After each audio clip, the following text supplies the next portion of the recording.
Geçirmedik. Yok, pende de var orada. Geçet pendinden Bereketine yersin. kurban olun. Allah çöreğinizi yağlı ballı eylesin. Nene kurban.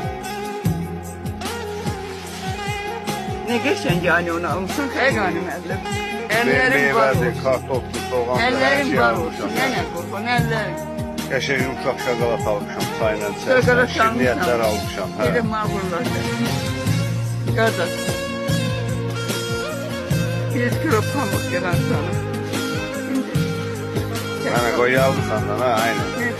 Tek almışam. 5 kardeş elime gidin. Doğrusuz kardeş gidin. Allah rahmet Gayet eylesin. kesin yolun gözlemden. Nene kurban. Allah canınızı sağlasın. Kardeş varsan kadınım senin yolunu gözləyirəm.